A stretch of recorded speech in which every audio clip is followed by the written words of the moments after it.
What's going on, Taurus? Welcome back to my channel. We're about to jump into your energy. This goes out to sun, moon, rising, men, women, singles, and couples. Cross watchers are welcome.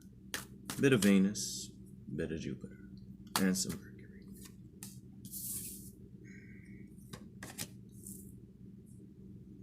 Mercury. Interesting. A few of you are about to have a clockwork pumpkin moment, which is a wonderful idea, or the aha moment.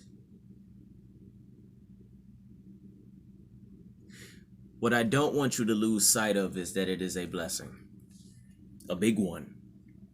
It might not start out big and huge, but it will flow into that. This aha moment is like a seed that you can plant, whether it's to a YouTube channel or to a personal business, a website, so forth and so on. This wonderful idea is going to be the aha moment, but at the same time, for whoever resonates with this, you will have a guide or a deity or someone in your corner saying, count your blessings. I'm not saying that you're going to lose sight of, your blessings and what you have achieved. I'm not saying that you're not humble or anything of that nature, but you will receive some extra. Stay grounded and count your blessings. We're all human. We can get flighty sometimes. We can all get uppity. I don't mean in a bougie sense, but just in a sense of we can all lose sight of staying grounded. While you grow this idea and this aha moment, you're going to learn how to operate as the voodoo in blue, which for lack of a better term is saying back off. In a nutshell, you know who had your back, who is with you, who held you down, and who checked on you during this interesting time, and you know who didn't. So for who resonates with this, you can expect the classic someone coming around when your aha moment really starts to take off. And they're not coming back to really help you grow. They're coming back to sink their teeth in, and I do sense that it might be a past friend or lover that might say, well, you remember what I did for you so many years ago, or remember that time I did this. What that person fails to realize is, yes, they did do something in the past to help and benefit you. We've all helped people, but the person that throws it in the face of the other person is not someone that you want in, your life. So when that energy and that person does come back, kick them to the curb, because they're going to see your aha moment and they're going to want to ride it. And then if you don't let them, they're going to try to make you feel guilty. And we all know when people try to make others feel guilty, it's toxic.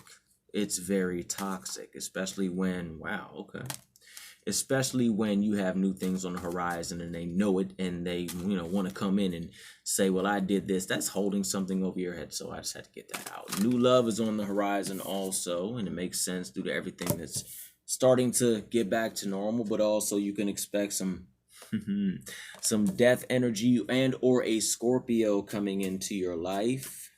But I am picking up that it is more of a death cycle, so forth and so on. A few things that you have to shed. Gentlemen, I do sense that maybe these are a few thoughts and worries from past heartbreak.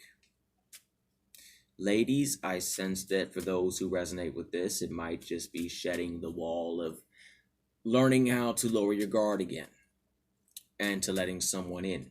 And that can be very hard at times, but there's always something good in something unless they just beat the crap out of you since the dawn of time. I'm not saying that's what happened, but I am saying that it is time to face a little bit of the fears with the shadow energy that's going on, maybe some shadow work. And gentlemen, I am sensing that some shadow work would do you well.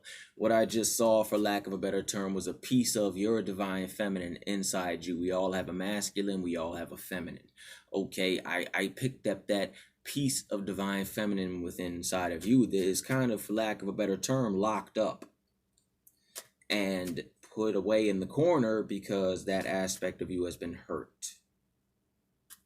And you want your ships to come in, and they are coming in. Well, what if I told you that your ships are connecting to your soul? And by anchoring in the damaged or wounded or broken parts of that soul and integrating them and healing them into yourself and gaining an understanding of everything now, and maybe going through some crying fits or some tear-shedding moments, it's going to help your ships land that spiritual GPS. So you got to lower that. You got to lower those swords, bro. Face those fears, because when you do, Two of Cups, union. Now we got the Lovers and the Two of Cups, all right? Now, mind you, this is timeless. Some of you might have to do a little bit more work than others. Some of you might just be ready to go. It all depends. No one is further ahead. No one is further behind. We're all just where we need to be at that specific time for us. Because when you force things and you're way down there and you're not ready, it explodes in your face. We all been there.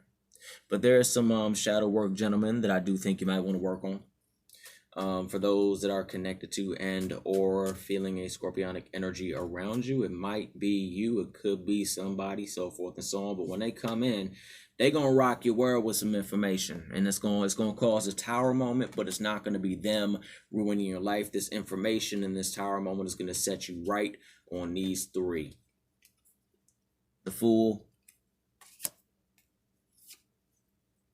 the High Priestess, and the completion, the Ten of Pentacles. You can't go wrong with that.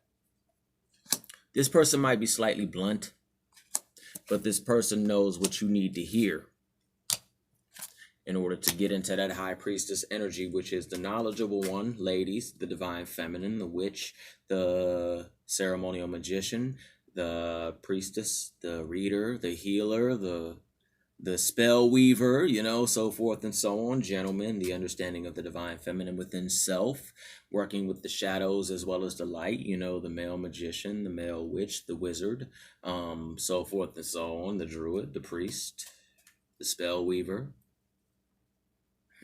See where I'm going with it? This person's going to come in and rock your world. They're going to rock your very foundation, but they're going to help you tap back into that masculine and feminine, bring balance within self. You might also have a Taurus coming into your life, or if that's you. Or if you're the world rocker, you go right ahead. You do you. I hear that. But also, you can expect some people coming back into your life over the next couple months. Friends, I'm picking up good energies. I'm not picking up anything too crazy. I'm picking up small victories that are going to lead to bigger victories. But it's not going to be the big, huge victories right now, just because we're wading through this interesting water. But I can't promise you in final the outcome is the sun. The outcome is the sun. So what we're going to do is we're going to end it out with an oracle card again.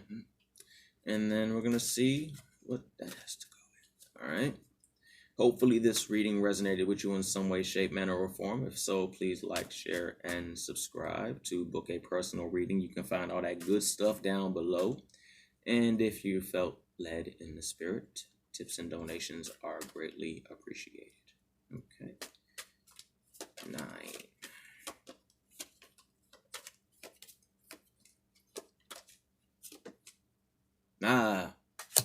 Yeah. Feel y'all abilities about to explode. The Winged Seer. You can see clearly in clairvoyance. Perhaps a few of you have been having some dreams. Maybe a few of you are starting to tap into those abilities and trying to figure out how to work it. For the reader or the divine, the witch or the magician that wants to know how to hone these abilities, I would suggest keeping a little scrying mirror with a candle beside you when you do your readings, and just gaze at it every 5 minutes. Don't stress yourself and don't strain yourself, okay? And really take time to see how those abilities will manifest. Not everyone's going to see it in a puddle of water or a mirror. So move past that mindset. I'm sensing that a few of you are going to see it behind your eyes, pretty much when you're in meditation, so forth and so on, etc., etc., etc., or in dreaming time. So, Winged Seer, that is all that I have for you. If you're into numerology, the number is 12, but it looks like your clairvoyant abilities are on the rise, and that's amazing. You have 2 guides, by the way, that will help you with this. A masculine and a feminine. I'm not saying they are a man and a woman. I'm just saying a masculine and a feminine, if that resonates with you. Hopefully it does. Join the fam, all right? Peace.